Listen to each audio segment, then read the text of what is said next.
Good afternoon, everybody. We're so happy to be with you for our second webinar.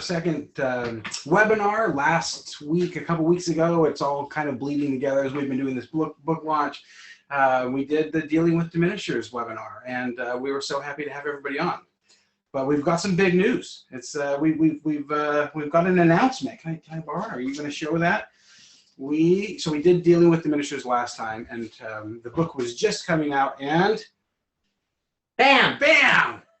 New York Times bestseller. Can you believe it? It's So I get the news from HarperCollins and from Dupuy Miller, the agent for the book, and then I tell Shawn, and Shawn comes over and brings me a very personalized copy of a New York Times bestseller with his signature bam, which means we did good work, something good is happening. Oh, I failed miserably. My thing didn't even go off. We tend to under-celebrate things. We're kind of head to the grindstone kind of workers. So we've got these, which is our way of saying we're thrilled to see that the book has done well, but mostly we're just thrilled that people are reading it. You know, it's 7 years later, and when you write a book, probably your greatest hope is that somebody actually reads the book. It's not that it makes some list. It's that somebody reads it, somebody does something about it, and organizations are better because of it. Well, we've got some readers, and we thank all of you who made it a bestseller. We're so excited about it, and we're glad to have you on. But let's dive right in. We just didn't want to make it a bestseller, as Liz said. We've got another goal in mind. And last week we talked about half of the equation. We've got this mission here at the Wiseman Group. It's to rid the world of bad bosses. We will be at this for a while. We are going to be at this for a long while, especially with some of the behavior that's modeled by bosses that are looked up to in this world currently in our country. But we are excited to work on this equation, even though it's definitely got a long shelf life, but it's not the whole picture. Ridding the world of bosses is for a reason. It's because of the real mission that we have isn't to rid the world of bad bosses. It's really to create a workplace where people can do their very best work and be whole.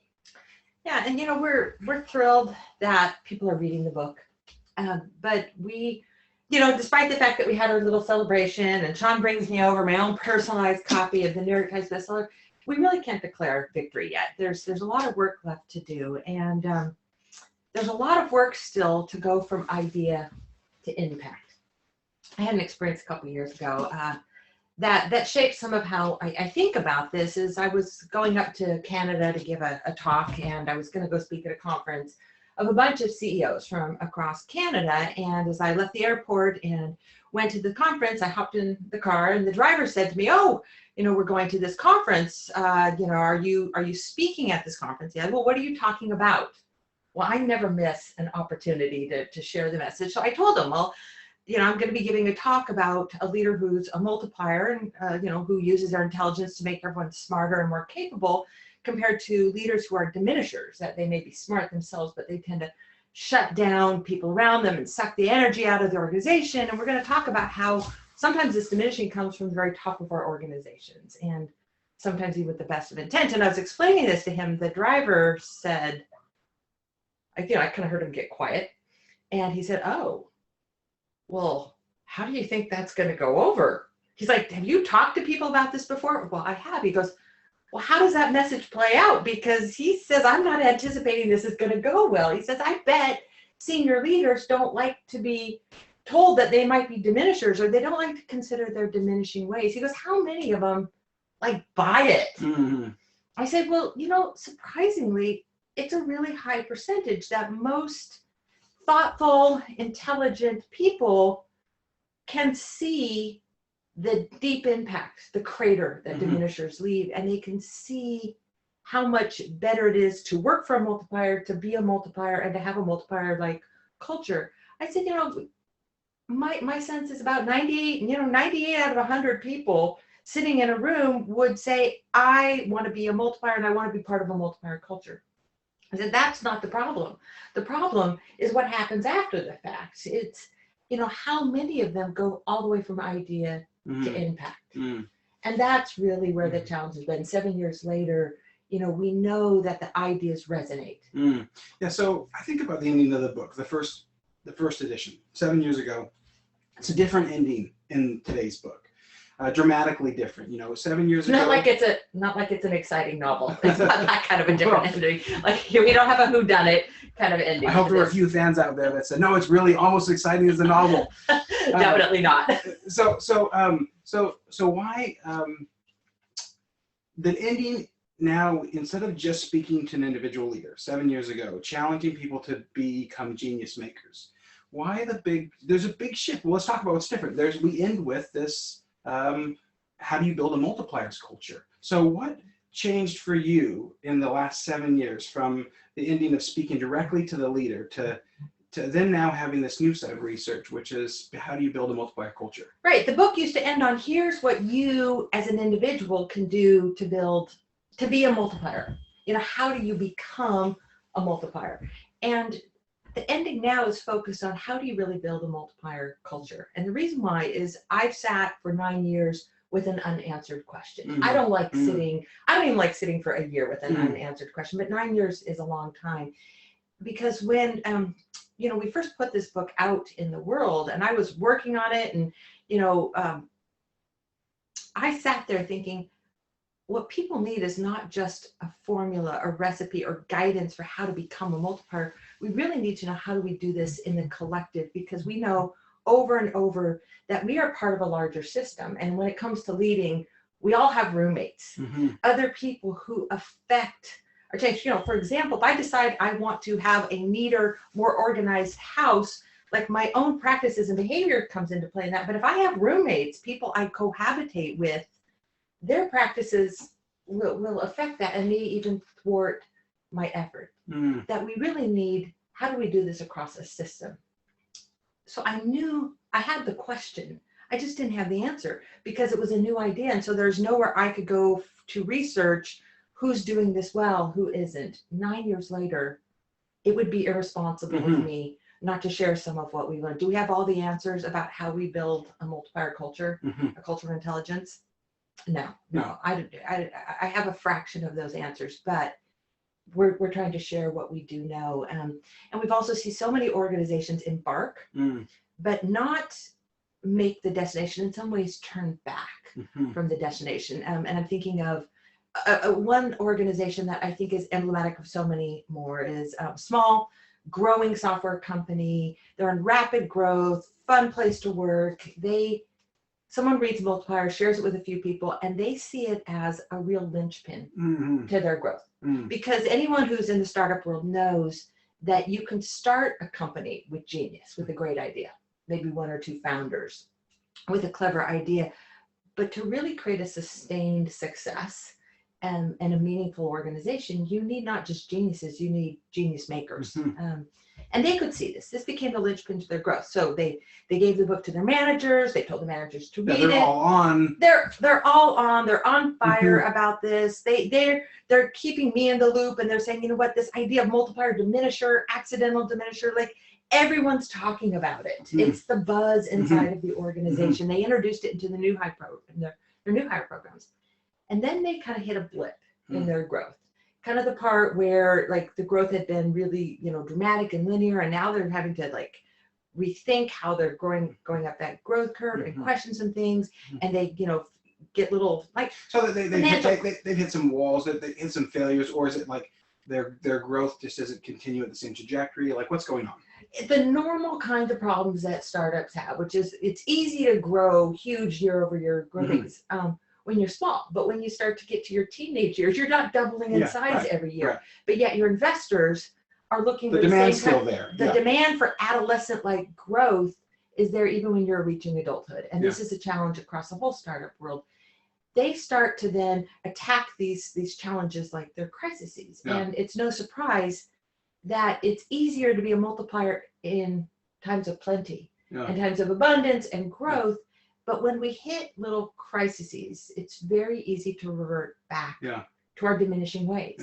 And so they start micromanaging and overly directing and deploying people, but not deeply utilizing people and their genius. And they didn't do it because it was a better way to attack the crisis. It was just easier because these multiplier mindsets were still nascent and developing and not fully inculcated into the culture. This went on for a while. They got through their growth, went on for a few months until they came up and realized, wow, we have let go of our ambition, or we've let the immediate day-to-day get in the way. And so instead of fully letting go, they double down and they say, how do we need to do this? I find so many organizations in this where they start strong and they get a little collection of people, but they haven't yet sustained it across a whole culture. And I think it's a very natural reaction to the ideas. People say, I don't want to be a diminisher. I hope I'm not. I really want to be a multiplier, and I want to be part of a multiplier culture. Very few people want to be the sole leader in their organization that's leading this way. Let's find out how many people are having this experience. Let me just turn on the chat here to make sure that we can all, I would just like people to chime in. Let's see here. I'm just going to type in a message out here and make sure I can see everybody. Can you see this chat out there? That maybe is the least chatty I've ever seen you, Shawn Vanderhoven. Just hi. That is a little, it's because I'm one-handed. I'm going to admit it's because I'm slightly handicapped right now. Oh, I'm seeing all sorts of chatter out there. Yes, you can see it. Oh, I just want, how many people have out there can resonate with this experience where, you know, you've got well-intended leaders, you know, they love an idea, they read about an idea. So this is what happens. People read the book. They love multipliers. They first have kind of an inward check. A resonance. Yeah, resonance, it hits them. And then they immediately think, oh, I want our culture to. But they start looking outward. Once people look inward, they naturally look outward. Sometimes it's, you know, at its worst, it's, I look outward and I'm like, well, I can't possibly lead this way because I'm surrounded by diminishers. And sometimes they don't go anywhere. People kind of put down the concept and say, I can't. Yeah. Other people are thinking about, how do I get more like-minded people around me? How do we create a true culture? So now I've got, so let's pretend I'm this person, and I want to get more people involved. And I typically, so let's say that I bring somebody in for a keynote, and because I want to expose everybody to the ideas. So now I get all my management together, and you come in and you do a keynote, and woo! And I'm hoping people are jazzed up. People are jazzed They're up. almost always jazzed up. And I'm hoping that the momentum from that jazz is going to be enough that it's going to translate into. It doesn't. Action. It doesn't. Well, this is not because I don't want to go out and give any talks, or nor from the Wiseman groups wants to do it. It's just, it's necessary. That initial buzz is necessary, but it's insufficient. And I think that's what we're trying to address, is how do you build a culture? Because having passion and excitement might get the cycle going, but it's likely to create a crash, not a sustained culture. Yeah, let's see what people are chatting out here. Let's see. I'm being driven to the concept for all business one. I'd love to have somebody chat directly to this. What is difficult for you about this kind of failure to launch slide that we have up here? People give us the pitfalls. Yeah. What stumbling blocks or pitfalls do you see that gets in the way from idea and buzz to impact? Like, tell us where it stalls, perhaps. Right. And you know what? I just had somebody say that you guys can see, we can see your chats, but you are not all seeing each other's chats. Let's see here if we can just make sure that everybody can see these. All panelists, can everybody see the chats now? Let's see here. Vulnerability, trust, how do they fit? Yes, wahoo! Technically capable. I'm going to claim it. A victory. Bam! That's not quite as big of a bam that we did when we found out we hit the bestseller list, but that is still worthy of a note. That's worthy of a note. Bam. Bam. Okay, so this somebody said right up here that like buzz is necessary, but it's not enough, and so we kind of get this failure to launch cycle.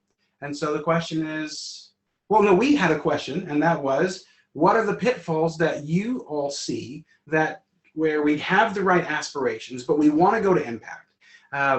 And what happens in the middle there? So we would love for you just to chat in the pitfalls that you've seen as we kind of press forward here. Well, and Shawn, maybe as you're looking at that, you have younger eyes than I do, so you might be able to see that better than I can. That's just a string of words for me.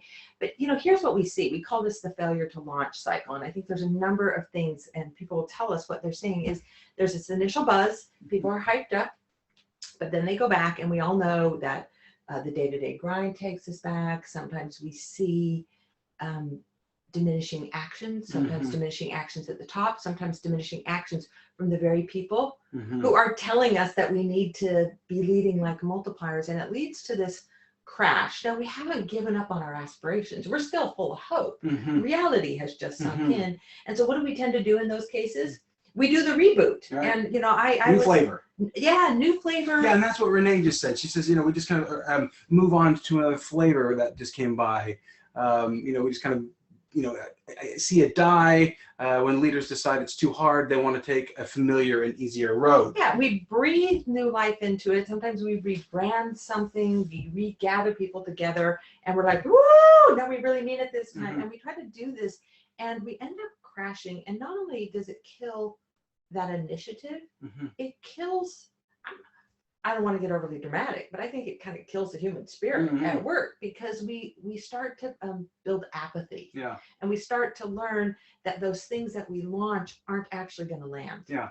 Yeah, kind of a resistance starts to build up. People start thinking, you hear it all the time. Another flavor, newest flavor of the month, the newest shiny idea. And pretty soon people start to build a little bit of a bubble for new ideas. Yeah, they're antibodies. They're antibodies. It's like, I'm just, this too shall pass.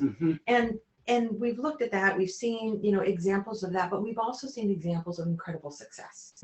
We've seen examples of organizations that started small and build a cycle of success. And we've seen from really small organizations to really large. I know you've done work with Bamboo HR. They've kind of like become my new favorite organization, because they have just gone the distance with these ideas. Maybe tell us a little bit about what they've done. We just had a call with the COO on another webinar, Ryan Sanders, and he was telling us his story. And it's such an awesome story that it's just worth talking about here. But let's get the visual. Let me make sure that we can see this part of the slide. So, Ryan, they've got this fast-growing software company in Utah Valley, HR product, and it's a SaaS system, and they're experiencing tons of growth.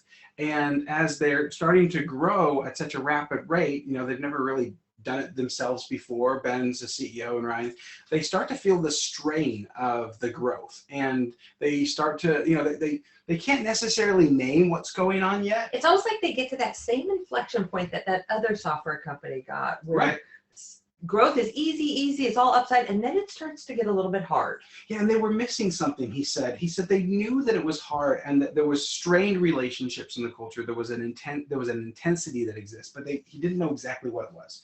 So he gets a copy of Multipliers, and he reads it.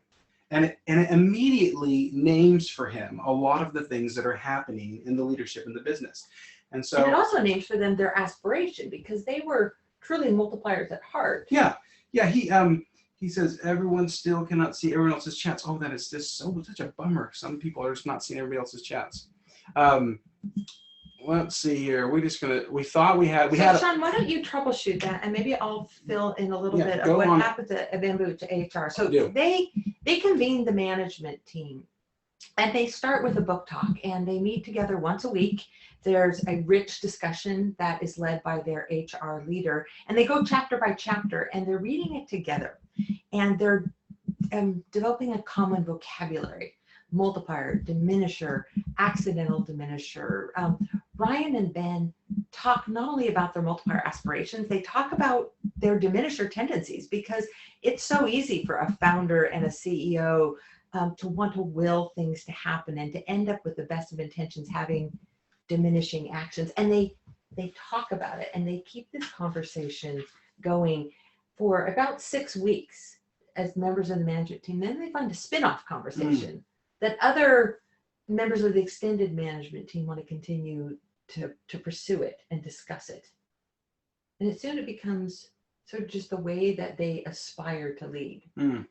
But what I love about the examples, they didn't just create an aspiration about multipliers. they created a dialogue about diminishers, which Yeah. is maybe more powerful than anything. And he said something that was really important. He said that when they were able to, through the accidental diminisher portion of the book, they were able to, in a way that all of them felt like that they could raise their hand high and say, listen, I do this, I accidentally diminish. He said that what happened was courage kind of started to develop in the leadership, and they felt like that they could call each other out. Right. They started to, and even courage to say, I have some of those traits, because that takes courage to say, oh, I think I'm a little bit of a rescuer. I think I'm actually having a diminishing impact. mm-hmm. But then it emboldened other people to say, yeah, Liz, you are. Yeah. Just in case you were wondering, Right. I can verify this. And that's what they said. They said that then other leaders in the organization wanted to take the same challenge. They wanted to read the book, and they wanted to be able to identify what their own accidental diminishing tendencies were. So then we go to from feeling frustrated. And by the way, if everybody in the chat just selects everyone we think, well, maybe we're hoping that then everybody will be able to see the chat. So make sure that in the to field that you're sending it to everybody. Okay, so getting back to this idea, he said that there was this great courage, and then other leaders decided that they too wanted to take this. So we go from having all sorts of challenges that you can't name to having a common language, and then that common language turns into courage. And that was what I thought was really impressive about the story. There started to become this courage for people to be able to help each other see where they're accidentally diminishing. And it was courage with a tool, because he said this language gave him a shortcut. Right. So instead of sitting down and saying, gee, Shawn, could I schedule some time with you? And I want to have an awkward conversation about how you might, be diminishing me. It gave him a language to just quickly call each other out. So the shortcut for having difficult conversations. But they didn't expect people to just go it alone. They also created a mentoring program. So we're like, you and I were like connected at the hip in terms of helping each other counter our own diminishing tendencies. And this was a couple years ago that they started, and they're still at it and still enjoying this wonderful growth. So it's an example of a small company. Yeah. But we also see this done across really large organizations. And let's get this slide up. One of my favorite stories in this new book. I've got several favorites. They're like my kids. They're all my favorites. But it was really an honor to write up this case study about Mike Felix. So Mike Felix is just an amazing leader. He's a great leader. I think he was, just has always been a great leader. He's known as a turnaround guy. He was running Alascom up at the telecommunications company up in Alaska when AT&T recruited him to come to the Midwest. He's based out of Chicago to run the Midwest Internet and Entertainment Field Services Division for AT&T. It's a 8,500 person organization. It's got about like 600, 700 managers. It's a company. Who work. It's a company within a company. It's a company within itself. And this is part of AT&T that has 125,000 managers across this company. That is massive. So you have to imagine how difficult it is to affect change. Now, meanwhile, AT&T has this broader mission that they're on to create a more agile, flexible company, to be responsive, trying to be, become this premier mobile communications provider. Mike spends the first, few months of his leadership tenure in this organization out in the field, traveling, and he's on this listening mission. But then he hears about this idea of multipliers from the Willow Creek Global Leadership Summit, which I had a chance to speak at. And this idea, it resonates with him, but not just this idea of multiplier, because he's kind of a natural multiplier. It's the idea of accidental diminisher that gets him, because he sees There's a common theme going on here. He sees some of his own vulnerabilities, and he decides he's going to go set about working on this. But what's so great about this is he doesn't just stop at his own development. He doesn't just develop himself, hoping that he will model the way and other people will follow suit. He relentlessly introduces this idea into this organization. He starts by introducing the language, sharing the book, again, creating this common language around this idea of accidental diminisher. Hard to talk to people about their hardcore diminishing tendencies, a lot easier to talk about the ways that with our best of intentions. He then defines, so after they have a common language, he defines a set of behaviors behaviors that will enable them to win in the marketplace. When he took over the lead of this organization, they were in the last place of the divisions across the Americas.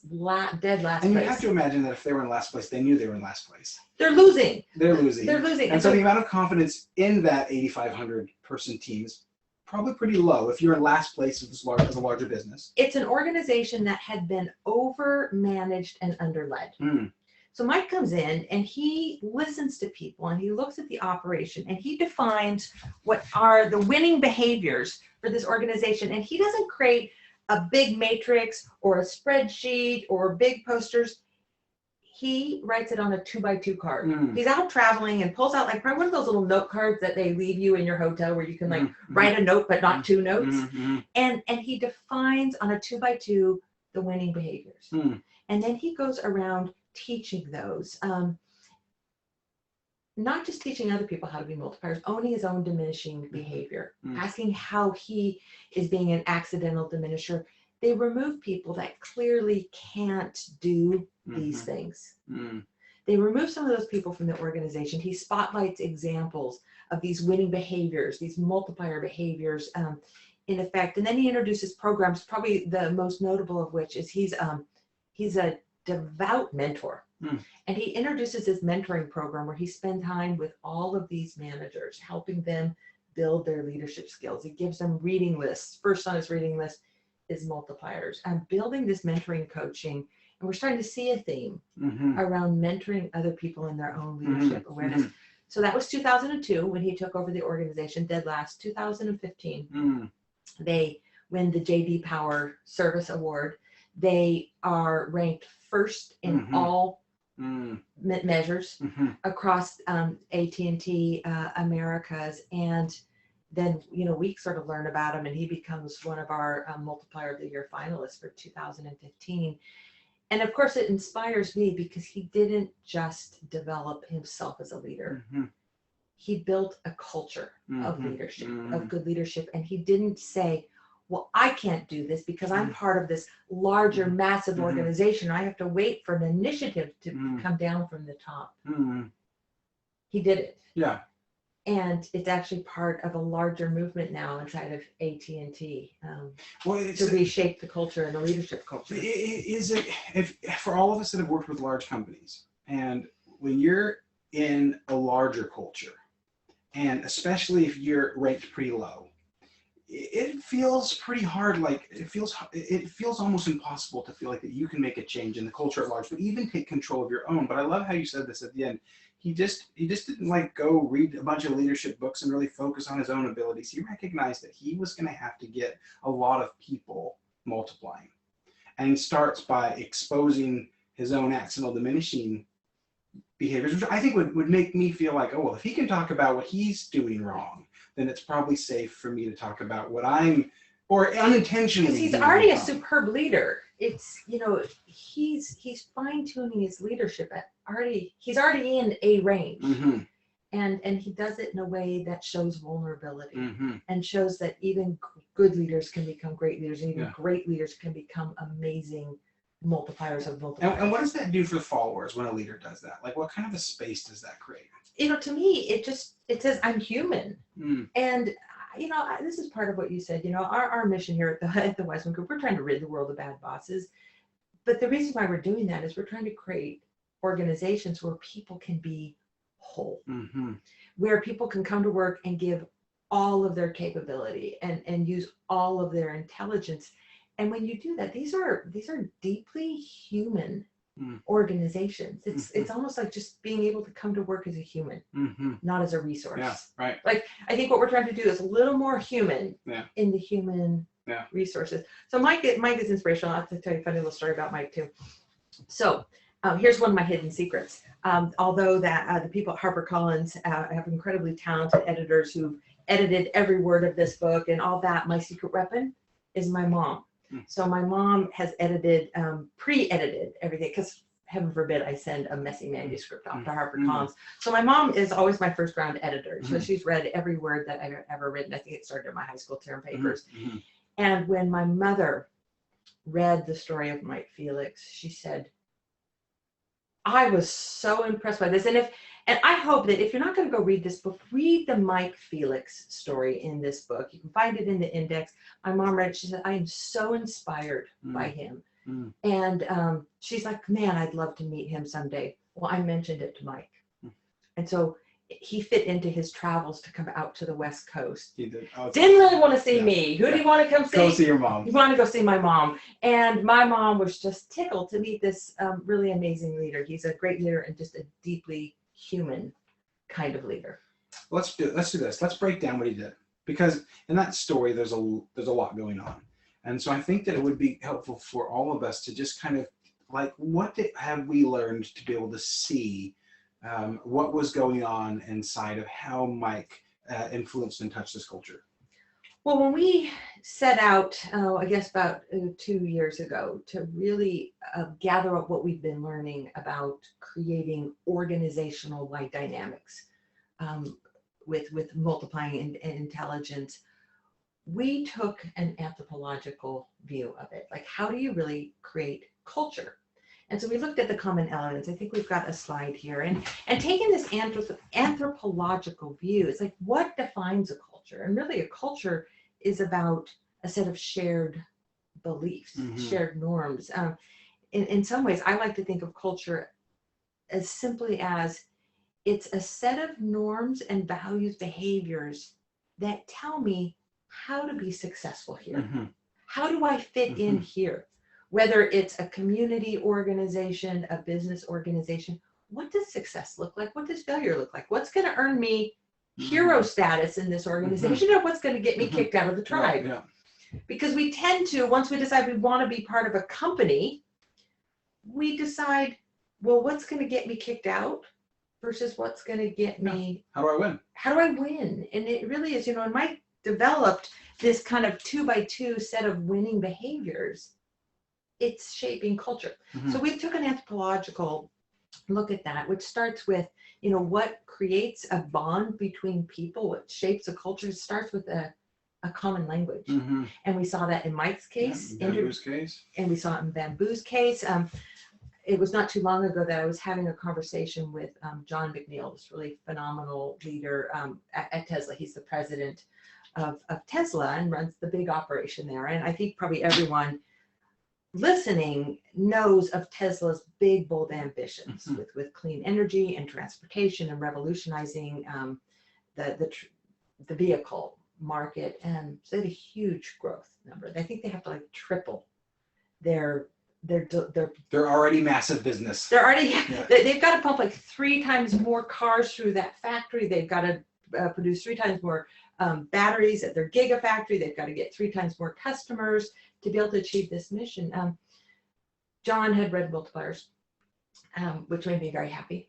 And he said he read it twice. Only management book he's read twice, which made me very happy or very worried because I wasn't sure why he read it twice. Was it not clear the first time? Right. So I'm like, but and he had this question: how do I build a multiplier culture? And as we talked about it, he went right to this first thing. He said, I have a feeling it starts with a common language, a way of talking about it. And he's absolutely right. People have to know, language, the carrier, so that we mean the same thing. And so we can talk and exchange and interact. And then it's about developing a set of behaviors for winning, just like what Mike put on that 2x2 matrix. And then a set of shared beliefs, a set of shared assumptions about how do we win?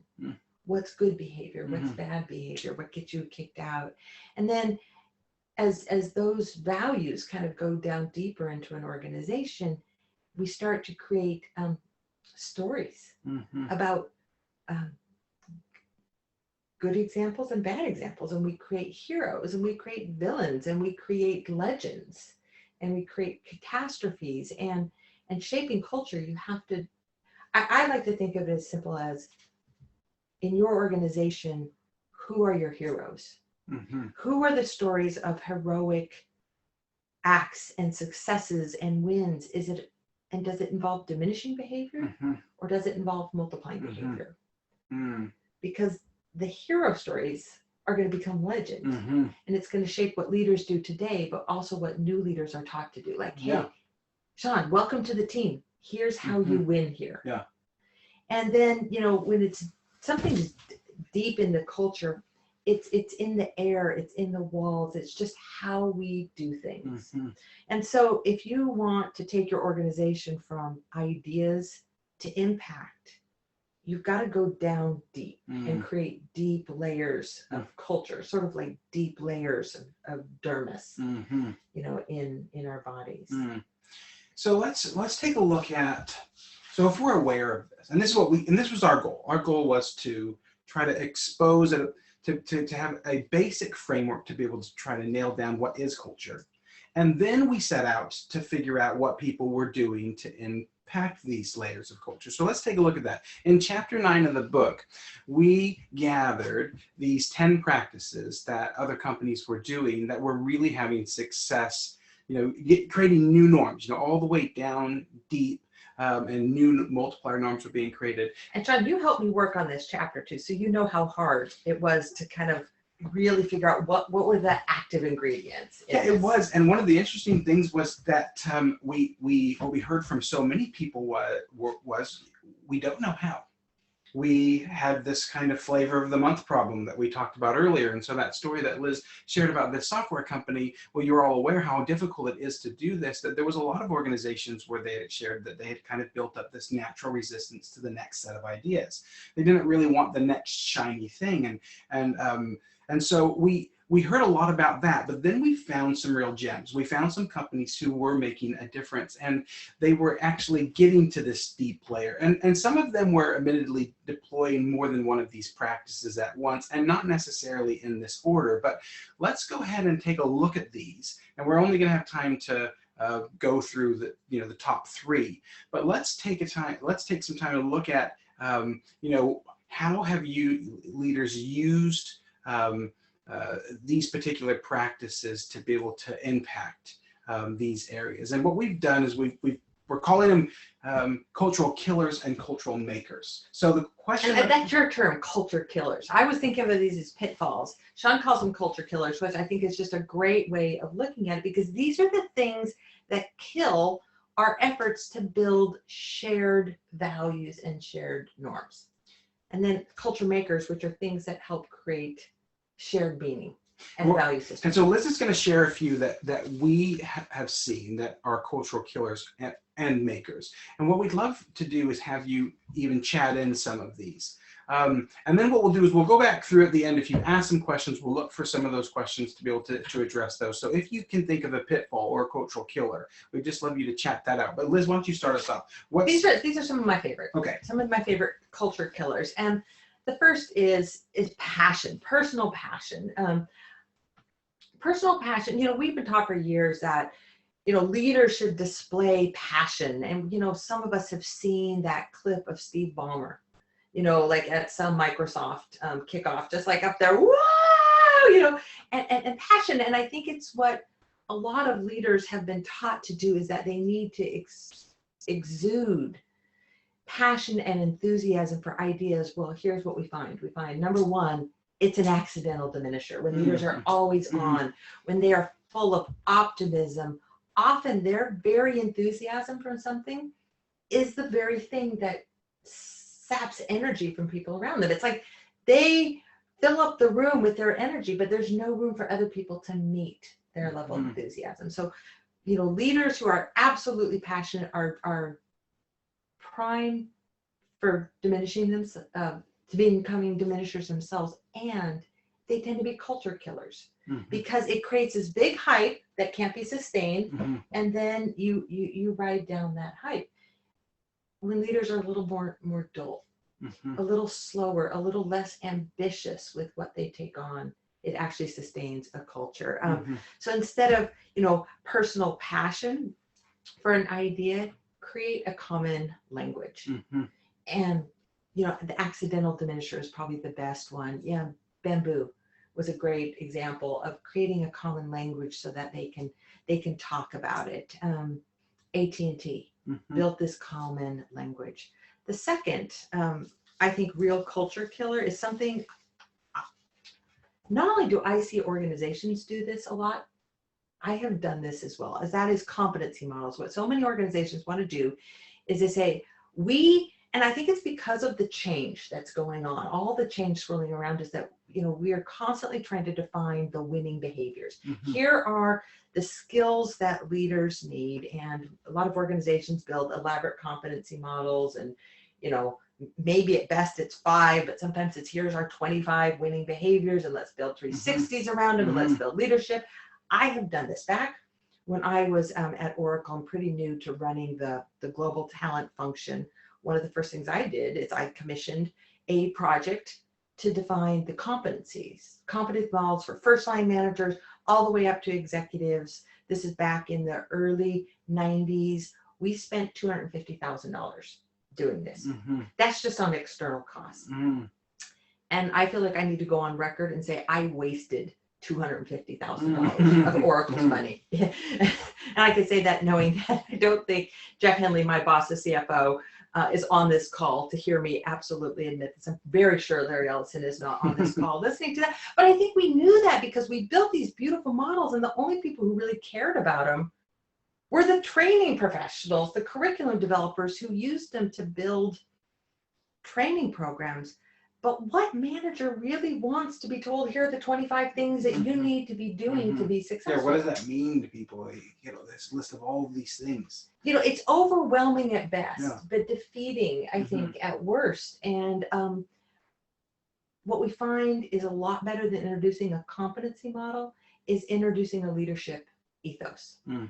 So if you've read the Multipliers books, it's built around the 5 disciplines of multipliers. Early on, Nike had contacted me and said that they were really interested in doing something with multipliers in Nike. And I was thrilled. And they wanted to, and they were preparing themselves for some real change in their business and trying to define what excellent managers did. And I was on a call with them. And they described how this idea of leader as multiplier to the intelligence of others, to the potential and talent of people, was just so congruent with their culture. And they wanted to introduce it, and they wanted to introduce it and use these 4 pillars of leadership: lead, drive, coach, and inspire. But they didn't really want to use these 5 disciplines of the multiplier: talent magnet, liberator, challenger, debate maker, and investor. And at this point, I'm still in love with those 5 disciplines, because I've worked. How many years after the book? Oh, this is maybe a year. Early days. So it's early days. Yeah. I'm in love with the model. Yeah. Trust me, I have fallen out of love with the model, because the model is not what's important. So I'm having this conversation with them. It's a phone call, and I'm in my office, and I work with my husband, and he's sitting maybe 4 feet from me. In this office? It's right here in this office. And he hears the conversation. He hears my end of this conversation, and he gets really fast that they want to trash and let go of these 5 multiplier disciplines, and they want to instead use these 4 pillars. And he said to me, are you okay with that? Like, are you going to go along with this? Because they wanted me to work with them and participate. Like, are you going to let them do that to your beautiful model, to my baby number 5, And it's like renaming your own kid. Yeah, it's like naming like your kid. We want to call him Mark, not John. Yeah. Like, well, I'm actually attached to John. Yeah. And I remember pausing and thinking, no, I of course am going to let go of those 5 disciplines, because in some ways they were arbitrary, and it's just my way of making sense of that data and chunking it up. But it's not the only view of the world. But the reason why I was comfortable letting go with it is because what they could see was not multipliers as a competency model. They saw it as an ethos. They said, this is our ethos. It's the way we think about management. And they built this manifesto that they distributed to all of their managers. I think it was maybe about 7,000 managers. And here's one of the things that it said in there. It said, here's what we expect of managers. We want managers who extract and extend the genius of others. And no, I kind of messed up the wording on this. We believe managers who extract and extend the genius of others get vastly more from their people. We believe they are a force to multiply team performance and fuel business growth through leading, coaching, driving, inspiring their teams. It wasn't about a set of behaviors. It was a fundamental belief that the reason why you exist in your management role, if you've been put in a key management role, the reason why you were there is to extract the capability and intelligence of the team and extend it to help people get better and contribute more. That is your purpose. Now, if you tell me 25 things that I need to do as a manager, I'm overwhelmed at best. Yeah. I'm annoyed at worst. Yeah. But if you tell me my purpose, my fundamental reason for existing in that role, A, I can remember it, and B, I'm actually inspired by that. I know what I'm supposed to do. We find that when we think like a multiplier and we develop the mindsets, the behavior just naturally follows. There's something powerful in it, as well as that it's so human. When you have a purpose like that, like to extract the intelligence of the people that are working for you versus a lot of core competencies, I immediately am thinking about people. I'm immediately thinking about what can I do to make that person win. This is so it just makes it it's just so human and tangible. It really is, and it's valuable. A lot of people have worried like, well, if I'm the multiplier to the intelligence of my team, like, what about me and my intelligence? Yeah. And I think it gives people a very clear, concrete, and compelling role. Let's look at the next one. Yeah, the other killer that we see is the silent killer.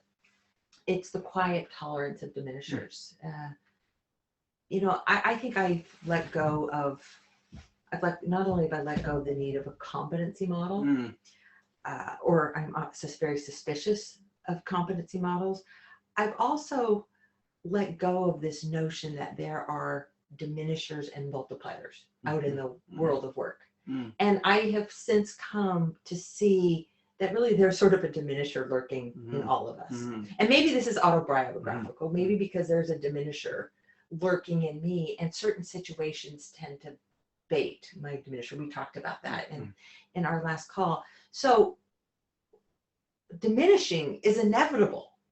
It happens all across our corporations. There is no scenario really where leaders only exhibit multiplier behavior.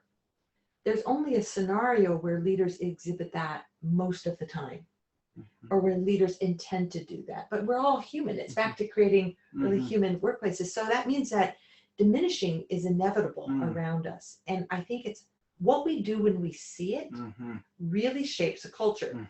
When we see it, do we just go quiet? Like, okay, we all know that while you're talking about multipliers, there are some known diminishers. But are we allowed to talk about that?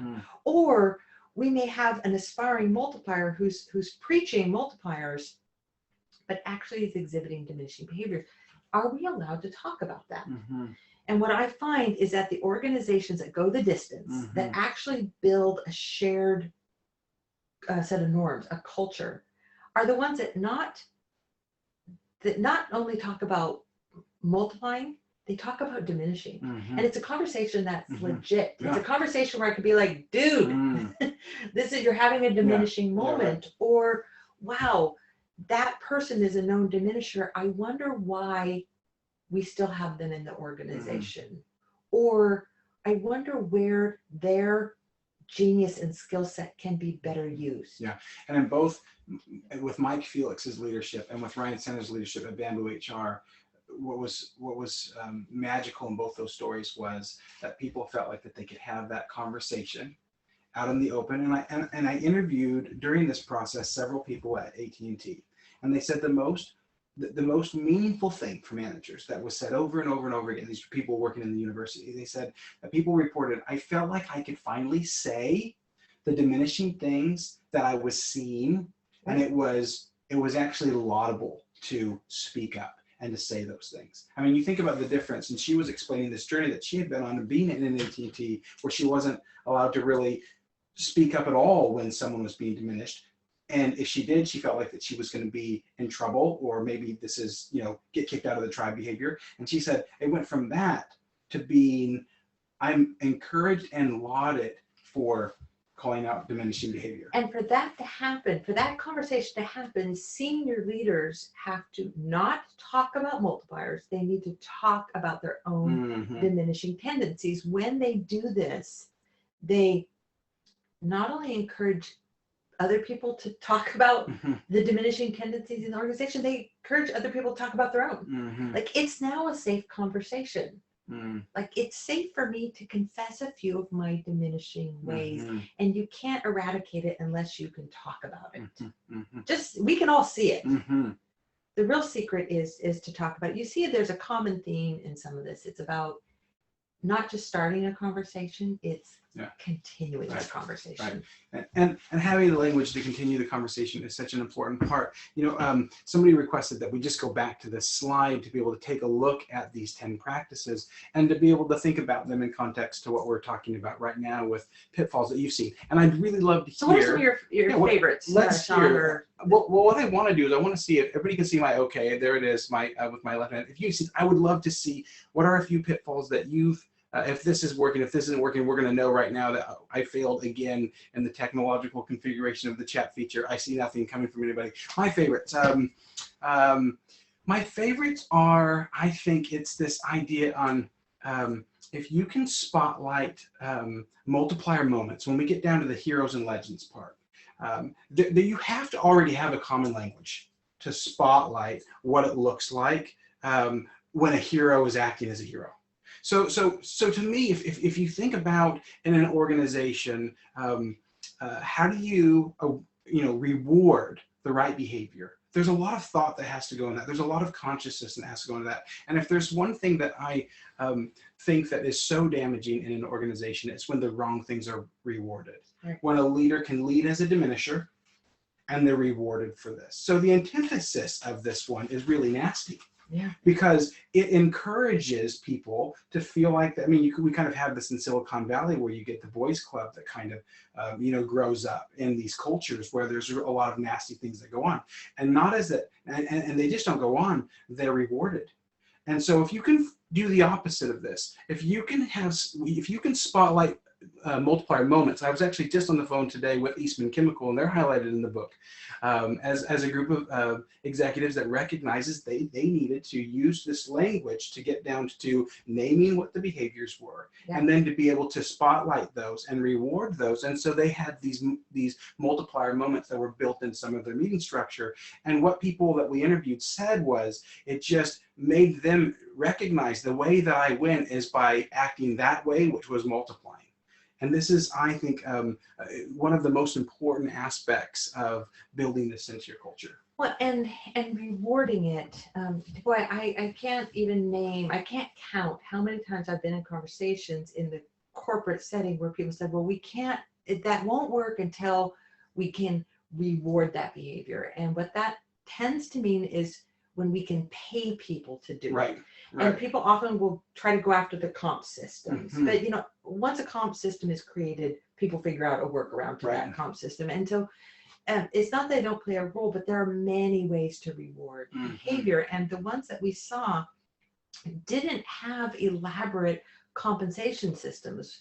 They measured, most of these companies measured managers' demonstration of multiplier behavior, but a lot of it was just spotlighting it. Mike Felix, created certain rewards. There was a question in here that I wanted to address, which is, can you share an example of the kind of postcards Mike used to share and define behavior? One that really surprised me at first, I kind of did a head shake on it, is one of the winning behaviors on his 2x2, safety. Safety. And being accident free. So he runs the division that goes out and services, that puts the satellites on your roof and puts the wires through the walls so you can get internet services, and etc. And he focused on safety. Now there's some obvious reasons why you focus on safety, but the more he described it, the more I could see how putting that as a value created a safe environment for people to share ideas, a safe environment for people to contribute, a safe environment for people to say, whoa, you're actually having a diminishing effect here without realizing it's actually creating a place where people are valued. But he spotlighted it. You know, they had special awards, like if you went, it's in the book, and I'm blanking on the number of weeks. If you went a certain number of weeks, you got a special like hoodie. And if your organization went a whole quarter without any unsafe behavior or incidents, you got a barbecue, and Mike would fly to your town and hold a barbecue with their people. But it was a way of just spotlighting the behaviors. And again, what's critical, it's not a big competency model. It's a small number of behaviors that say, this is what success looks like here. We have a few more minutes. Let's actually break that down. You just mentioned something that I think that we have a chart on that's worth going through. Let's talk about what Mike did in terms of this idea of shifting from unaware diminishers to automatic multiplier, which is what's going on here. And this is truly how you create a culture. Is you first have to make conscious your own diminishing behavior. Like, whoa, what are the ways that we, with the best of intentions, shut people down as individuals? I can see a company is onto something when they start to ask, in what way is our culture actually diminishing the very values of the institution? And you know, like if we're highly customer service oriented, well, what way does that create rapid responder behavior? And trying to make those things conscious, to then starting to be conscious about multiplier behaviors. What are the specific things that we need to do? And you know, you're in a cycle of success when it becomes unconscious. Basically, how do we go from a new idea, a shiny idea, to a new normal? And when we have new normal, meaning we don't have to think about it, it's just the way we act, you've built culture. Well, you said something, and it perpetuates itself. You said something really interesting in there. It's this idea of even the things that make our culture so wonderful, like you'd mentioned the idea, if we pride ourselves on service, you know, how might that be contributing to a particular accidental diminishing tendency, like rapid responding? Right. Because sometimes our strengths, and this is the idea of accidental diminishing, is that they are the very thing that keep us only just 1 degree off of diminishing. And you can develop that kind of organizational intelligence to recognize where you might have a calibration problem. Right. Yeah, it's seeing how our best intentions go awry as individuals, as teams, and organizations. And I think what I've learned is, again, it comes down to this accidental idea. These conversations are easier to happen when you start not from a leader's ill intent. Oh, he's a jerk, you know, I hate working for that guy, he's a terrible boss. When you can see that most of this diminishing behavior comes from a virtue, a good intent, and usually people are willing to have that conversation.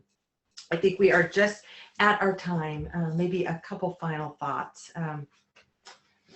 Well, real quick, let's do this. We have just a minute. If you haven't had a chance to read the second edition, this is what you have in the second edition. You have a new chapter on dealing with diminishers, which is obviously foundational to the whole work. A new chapter on dealing with diminishers, which, you know, multiplying up, multiplying sideways. There's always going to be diminishers in our lives. You've got a new chapter on accidentally diminishing. And we have 3 new accidental diminishing behaviors that we outline in that chapter. And then there's this new section that we've been talking about today, which is on creating a multiplier culture, and how do you really get the ideas to be, you know, going from aspirations to creating new norms. All of the experiments that we run in our workshops, we put that right in the appendix with a chart for you to be able to do some self-diagnostic on what might be your accidental diminishing tendencies, and then which experiments you can do. And then there's new case studies throughout, as well as a new preface that is in the book. Yeah. So we hope that you enjoy it. And we want, and in today's, before we close, in today's discussion, I would love an email. If you have particular pitfalls that you have seen or that you run up against in your work to create an intelligence culture, I'd love an email on it. You know, what are the things that hold you back from making these things automatic and part of the furniture, as they might say? It's SHAWN, Shawn at thewisemangroup.com, and I'd love to hear from you. So let's go ahead and, because we are still learning. We're sharing what we've seen and what we're learning, but we are continuing to do so. So keep teaching us about how how these promises become more permanent inside organizations. And we've talked a lot about how just someone's enthusiasm and passion for the ideas isn't enough. But I think the closing thought I would offer is it doesn't take an entire organization moving at once. Like, these changes can start small. They don't need to start at the top and trickle down. We find that actually where we see the greatest impact across cultures is often they start in the middle. And they're like little wildfires that spark and spread and take notice. It's like a parade that leaders at the top know how to get out in front of. As I mentioned, we took an anthropological view of culture when we started to look at these elements. And let me share this thought from a very famous cultural anthropologist, Margaret Mead. And my guess is most of you have heard this, but I want to reiterate this in this context. She says, never doubt that a small group of thoughtful, committed citizens can change the world. Indeed, it's the only thing that ever has. And I think when leaders start a conversation and keep a conversation going, you build around you a community of people that wants to work in a different way, not come to work holding back and giving a fraction of their capability, but people who want to come to work and give everything that they've got, all of their ideas and their capability and creativity, and to create a great place to work where people do great work. And I think that's what it's really all about. Well, we want to hear from you and your thoughts on building a multiplier culture. And we really would love an email. It's been fantastic. And thank you so much for helping us make this book a New York Times bestseller. But it will all be for waste. Even when we do get this replaced and it says New York Times bestseller, it will all be for waste if we actually don't build these into our cultures. Thank you so much for joining us, and we wish you a fantastic week and looking forward to hearing from you.